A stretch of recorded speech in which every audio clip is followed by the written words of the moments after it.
நமக்கு சொல்லித்தரக்கூடிய பாடங்கள் இதுவெல்லாம். 5 நேர தொழுகை என்னுடைய மாதத்தில் மட்டும் கடமை அல்ல, என்னை கடந்து வரக்கூடிய எல்லா மாதத்திலும் கடமை. நீ தொழுகு.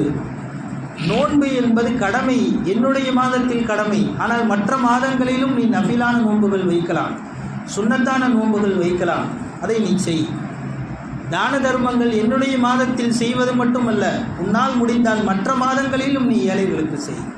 பொய் பேசாமல் இருப்பது, புறம் பேசாமல் இருப்பது, எத்தனை பாவங்கள் எல்லாம் நாவின் மூலமாக, கைகளின் மூலமாக, கரங்களின் மூலமாக, கண்களின் மூலமாக, காதுகளின் மூலமாக என்னென்ன பாவங்களையெல்லாம் இந்த மாதத்தில் நீ செய்யாமல் இருந்தாயோ அந்த பாவங்களையெல்லாம் மற்ற மாதத்திலும் நீ செய்யாதே.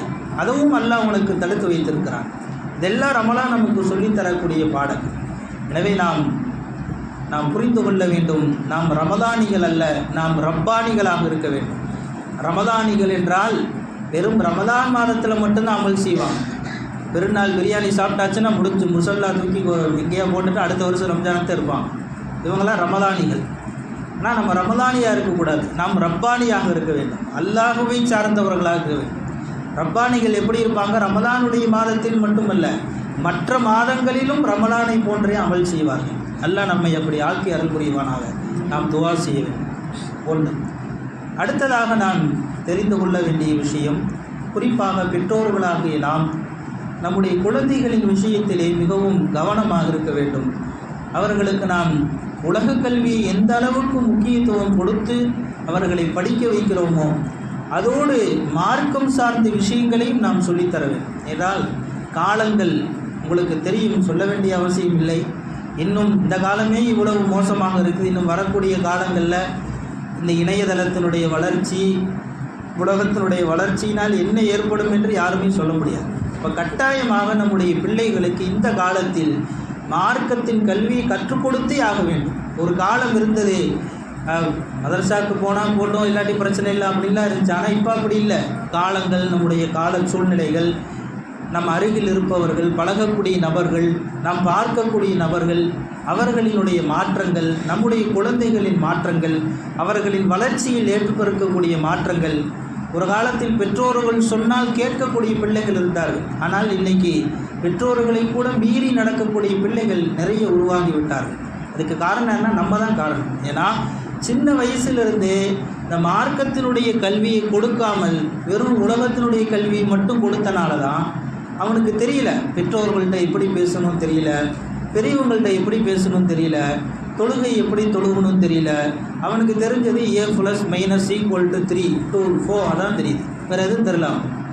இப்போ நம்ம மேலே தான் தப்பு இருக்குது. எனவே நம்முடைய குழந்தைகளுக்கு நாம் எந்த அளவு உலகத்தினுடைய கல்வியை கொடுக்குறோமோ அதே அளவுக்கு நல்ல மார்க்க கல்வியை கொடுக்கும். ஆண் பிள்ளைகளாக இருந்தால் மதரசா நடக்குது, பள்ளியாசல் நடக்கக்கூடிய மதரசாக்களுக்கு அனுப்பி வைக்கணும். பெண் பிள்ளைகளால் இருந்தால் இந்த நிஸ்வான் மதரசாவுக்கு அனுப்பி அவர்களுக்கு மார்க்கம் சார்ந்த விஷயங்களை சொல்லித்தர வேண்டும். குறிப்பாக பெண் பிள்ளைகளுக்கு இந்த காலத்தில் ரொம்ப முக்கியமானது மார்க்க கல்வி. ஏன்னா காலங்கள் போகக்கூடிய சூழ்நிலை, கல்லூரிகளில் ஏற்படக்கூடிய அந்த ஒரு நிலைகள், எத்தனையோ மாற்றமான வழிகளில் செல்லக்கூடிய ஒரு சூழ்நிலை இந்த காலத்தில் இருப்பதால் குறிப்பாக நம்முடைய பெண் குழந்தைகளுக்கு மார்க்கத்தின் கல்வியை நிச்சயம் கொடுக்க வேண்டும். காலத்தின் கட்டாயம், எது நல்லது எது கெட்டது, என்ன செய்யணும் எது செய்யக்கூடாது.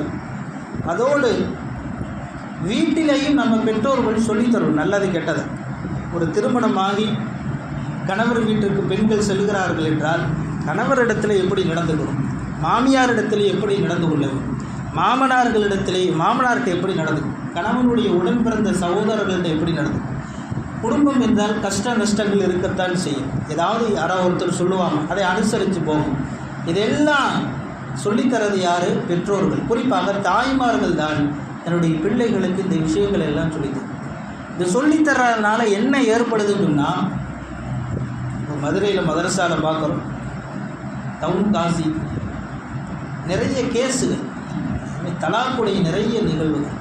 தலாக்கை விட ஃபுதாவுடைய பெண் கணவனிடத்திலே வாழ முடியாது என்று சொல்லி விலகக்கூடிய எத்தனையோ வழக்குகள் மதரசாவுக்கு வருது, நிறைய நம்ம பார்க்குறோம். இதுக்கெல்லாம் காரணம் என்னவென்றால், என்ன காரணம் வேணாலும் சொல்லலாம்.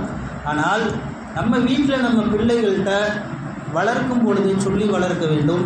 ஒரு குடும்பம் என்றால் இப்படித்தான் இருக்கும். மைனஸ், அதாவது ஏற்றத்தாழ்வுகள் இருக்கத்தான் செய்யும். அனுசரித்து இருக்க வேண்டும். நபி ஸல்லல்லாஹு அலைஹி வஸல்லம் அவர்கள் எப்படி வாழ்ந்தார்கள், அன்னை கதீஜா ரலியல்லாஹு அன்ஹா எப்படியெல்லாம் குடும்பத்தை சமாளித்தார்கள், அன்னை ஃபாத்திமா ரலியல்லாஹு அன்ஹா, நமக்கு எத்தனையோ முன்மாதிரி பெண்கள், சஹாபிய பெண்மணிகள் இருக்கிறார்கள். அவர்கள் வரலாற்றை படித்து நம்முடைய குழந்தைகளுக்கு சொல்லித்தர வேண்டும். அது நம்முடைய சமுதாயத்தில் மிகப்பெரிய ஒரு மாற்றத்தை ஏற்படுத்தும். இன்றைக்கி பெற்றோர்களுடைய நிலைமை என்னென்னா, பிள்ளைகளுக்கு நிறைய செல்லம் கொடுத்துட்றதுனால இப்போ பரவாயில்ல, கொஞ்ச நாள் போனால் சரியாயிரும், கொஞ்ச நாள் போனால் சரியாயிரும் அப்படின்னா அவங்க சின்ன தவறை தண்டிக்காமல் விடுவதால் நாளைக்கு பெரிய ஒரு பிரச்சனையில் போய் அந்த குழந்தை நின்று விடுகிறது. எனவே இதற்கெல்லாம் நம்ம ஆரம்பத்திலேயே அந்த பெண் குழந்தைகளுக்கு மார்க்கத்தின் கல்வி கொடுக்க வேண்டும். வீட்டில் இருக்கக்கூடிய பெற்றோர்கள் குழந்தைகளுக்கு நாம் தனிப்பட்ட ரீதியில் ஒழுக்கங்களை சொல்லித்தர வேண்டும். இது ரொம்ப முக்கியம். ஏன்னா இன்றைக்கி பேரண்ட்ஸ் பெற்றோர்கள் குழந்தைகள்கிட்ட பேசுகிறதே இல்லை. இது இந்த காலத்தில் இருக்கக்கூடிய ஒரு மிகப்பெரிய விஷயம். குழந்தைகள்கிட்ட பெற்றோர்கள் பேசுகிறது கம்மியாயிடுச்சு. இன்றைக்கி பார்த்தா எந்த வீட்டில் போனாலும் ஒரு சின்ன பிள்ளை செல்ஃபோன் நோண்டிகிட்டே தான் உட்காந்துருக்கு. அந்த குழந்தை, அந்த காலம் அப்படி மாறிடுச்சு. அதனால் நம்ம இந்த பிள்ளைகளுக்கு நேரம் கொடுத்து, ஆண் குழந்தைகளாக இருந்தாலும் சரி, பெண் குழந்தைகளாக இருந்தாலும் சரி, நம்முடைய பெற்றோர்கள் கொஞ்சம் நேரம் உட்கார்ந்து அவங்கள்ட்ட ஒழுக்கம் சார்ந்த விஷயங்களை சொல்லித்தரணும். இப்படி இருக்கணும், இப்படி செய்யணும். ஆண் குழந்தையாக இருந்தால் அவன்கிட்ட சொல்லணும், தொழுக போனையாப்பா, தொழுக போ, என்ன படித்த, எங்கே போகிற, எங்கே வர்ற, நீ யார் இடத்துல பேசிக்கிட்டு இருக்க, ஃபோனில் யார்கிட்ட பேசுகிற, இதையெல்லாம் கவனித்து நம்ம குழந்தைகளின் மீது முழுக்க கவனம் செலுத்தினால்தான் நம்முடைய குழந்தைகள் நாளை நல்ல நிலைமைக்கு வருவார்கள். எனவே இதிலேயும் நாம் கவனமாக இருக்க வேண்டும். அல்லாஹ் சுப்ஹானஹு வ தஆலா இந்த ரமதானுடைய மாதத்தை நாம் அடைய வைத்திருக்கிறான். குறிப்பாக இந்த ரமதானுடைய மாதத்தை அடைந்ததோடு மற்ற காலங்களிலும் நாம் நிறைய நல்ல அமல்களை செய்ய வேண்டும். இரண்டாவதாக நம்முடைய குழந்தைகளுக்கு நாம் நல்ல ஒழுக்கங்களை சொல்லித்தர வேண்டும். அல்லாஹ் சுப்ஹானஹு வ தஆலா அப்படிப்பட்ட நற்பாக்கியசாலிகளாக நம் அனைவர்களையும் ஆக்கி அருள் புரிவானாக. வாஹிரு தாவானா. மாதம் நமக்கு சொல்லித்தரக்கூடிய பாடங்கள் இதுவெல்லாம். 5 நேர தொழுகை என்னுடைய மாதத்தில் மட்டும் கடமை அல்ல, என்னை கடந்து வரக்கூடிய எல்லா மாதத்திலும் கடமை. நீ தொழுகு. நோன்பு என்பது கடமை, என்னுடைய மாதத்தில் கடமை. ஆனால் மற்ற மாதங்களிலும் நீ நஃபிலான நோன்புகள் வைக்கலாம், சுன்னத்தான நோன்புகள் வைக்கலாம். அதை நீ செய். தான தர்மங்கள் என்னுடைய மாதத்தில் செய்வது மட்டுமல்ல, உன்னால் முடிந்தால் மற்ற மாதங்களிலும் நீ ஏழைகளுக்கு செய். பொய் பேசாமல் இருப்பது, புறம் பேசாமல் இருப்பது, எத்தனை பாவங்கள் எல்லாம் நாவின் மூலமாக, கைகளின் மூலமாக, கரங்களின் மூலமாக, கண்களின் மூலமாக, காதுகளின் மூலமாக என்னென்ன பாவங்களையெல்லாம் இந்த மாதத்தில் நீ செய்யாமல் இருந்தாயோ அந்த பாவங்களையெல்லாம் மற்ற மாதத்திலும் நீ செய்யாதே. அதுவும் அல்லாஹ் உனக்கு தடுத்து வைத்திருக்கிறான். இதெல்லாம் ரமலான் நமக்கு சொல்லித்தரக்கூடிய பாடம். எனவே நாம் புரிந்து கொள்ள வேண்டும், நாம் ரமதானிகள் அல்ல, நாம் ரப்பானிகளாக இருக்க வேண்டும். ரமதானிகள் என்றால் வெறும் ரமதான் மாதத்தில் மட்டும்தான் அமல் செய்வாங்க. பெருநாள் பிரியாணி சாப்பிட்டாச்சுன்னா முடிஞ்சு, முசல்லா தூக்கி எங்கேயா போட்டுட்டு அடுத்த வருஷம் ரம்ஜானத்தை இருப்பாங்க. இவங்களாம் ரமதானிகள். ஆனால் நம்ம ரமதானியாக இருக்கக்கூடாது, நாம் ரப்பானியாக இருக்க வேண்டும். அல்லாஹுவை சார்ந்தவர்களாக இருக்க வேண்டும். ரப்பானிகள் எப்படி இருப்பாங்க? ரமதானுடைய மாதத்தில் மட்டுமல்ல, மற்ற மாதங்களிலும் ரமலானை போன்றே அமல் செய்வார்கள். அல்லாஹ் நம்மை அப்படி ஆக்கி அருள் புரிவானாக. நாம் துஆ செய்ய வேண்டும். ஒன்று. அடுத்ததாக நாம் தெரிந்து கொள்ள வேண்டிய விஷயம், குறிப்பாக பெற்றோர்களாகிய நாம் நம்முடைய குழந்தைகளின் விஷயத்திலே மிகவும் கவனமாக இருக்க வேண்டும். அவர்களுக்கு நாம் உலக கல்வியை எந்த அளவுக்கு முக்கியத்துவம் கொடுத்து அவர்களை படிக்க வைக்கிறோமோ அதோடு மார்க்கம் சார்ந்த விஷயங்களையும் நாம் சொல்லித்தர வேண்டும். ஏதால் காலங்கள் உங்களுக்கு தெரியும், சொல்ல வேண்டிய அவசியம் இல்லை. இன்னும் இந்த காலமே இவ்வளவு மோசமாக இருக்குது. இன்னும் வரக்கூடிய காலங்களில் இந்த இணையதளத்தினுடைய வளர்ச்சி, உலகத்தினுடைய வளர்ச்சியினால் என்ன ஏற்படும் என்று யாருமே சொல்ல முடியாது. இப்போ கட்டாயமாக நம்முடைய பிள்ளைகளுக்கு இந்த காலத்தில் மார்க்கத்தின் கல்வியை கற்றுக் கொடுத்தே ஆக வேண்டும். ஒரு காலம் இருந்தது, மதரசாவுக்கு போனால் போட்டோம், இல்லாட்டி பிரச்சனை இல்லை அப்படின்லாம் இருந்துச்சு. ஆனால் இப்போ அப்படி இல்லை. காலங்கள், நம்முடைய கால சூழ்நிலைகள், நம் அருகில் இருப்பவர்கள், பழகக்கூடிய நபர்கள், நாம் பார்க்கக்கூடிய நபர்கள், அவர்களினுடைய மாற்றங்கள், நம்முடைய குழந்தைகளின் மாற்றங்கள், அவர்களின் வளர்ச்சியில் ஏற்படுத்தக்கூடிய மாற்றங்கள். ஒரு காலத்தில் பெற்றோர்கள் சொன்னால் கேட்கக்கூடிய பிள்ளைகள் இருந்தார்கள். ஆனால் இன்றைக்கி பெற்றோர்களை கூட மீறி நடக்கக்கூடிய பிள்ளைகள் நிறைய உருவாகிவிட்டார்கள். அதுக்கு காரணம் என்ன? நம்ம தான் காரணம். ஏன்னா சின்ன வயசுலேருந்தே இந்த மார்க்கத்தினுடைய கல்வியை கொடுக்காமல் வெறும் உலகத்தினுடைய கல்வியை மட்டும் கொடுத்தனால தான் அவனுக்கு தெரியல, பெற்றோர்கள்ட்ட எப்படி பேசணும் தெரியல, பெரியவங்கள்ட்ட எப்படி பேசணும் தெரியல, தொழுகை எப்படி தொழுகணும் தெரியல. அவனுக்கு தெரிஞ்சது a + - = 3 to 4 அதான் தெரியுது, வேறு எதுவும் தெரியல.